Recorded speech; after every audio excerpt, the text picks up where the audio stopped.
আপনারা সবাই জানেন যে বইমেলায় কাফি কিছু বই তুলছিল, সেখানে কিছু কবিতা লেখা ছিল তার বইয়ে।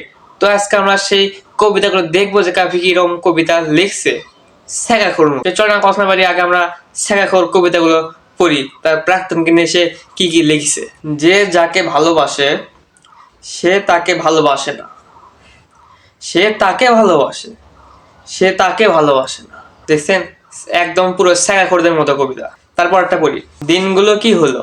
জীবনের ব্যক্তিগত পত্রিকায় হেডলাইনে লেখা থাকবে প্রতিদিন, তুমি কথা রাখোনি, শুধু কথা দিয়েছো দিন দিন। দেখছেন, মানে কতটুকু শেখাখোর হলে এরকম সে কবিতা লিখতে পারে।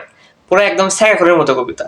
দিও আমার ডাক, এখন আর কাঁদি না, কান্না জমা রাত, জীবনে চোখের জল শুকিয়ে গেলে কখনো রাতে দিও না আমায় ডাক।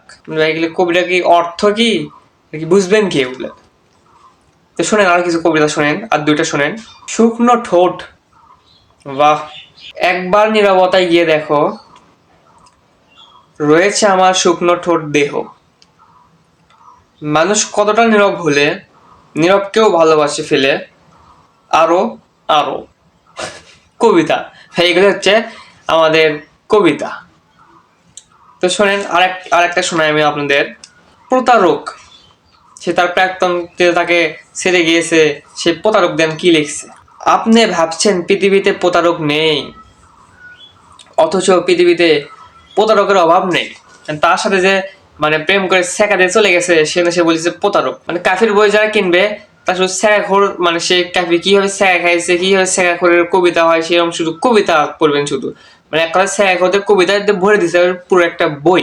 সেই জন্য স্বামী বলেছিল যে 103টা বোকাচোদা বানানোর উপায় আছে, এটা হচ্ছে সেই উপায় আমার যা মনে হয়। এগুলো কি কোনো কবিতা হইতে পারে ভাই? শেখাখোরদের পুরো ভরা। তো ঠিক আছে, আজকে ভিডিও পর্যন্ত। সবাই ভালো থাকবেন, সুস্থ থাকবেন। আসসালামু আলাইকুম। পরবর্তী কোনো ভিডিওতে আপনার সাথে আমার দেখা হবে। বাই।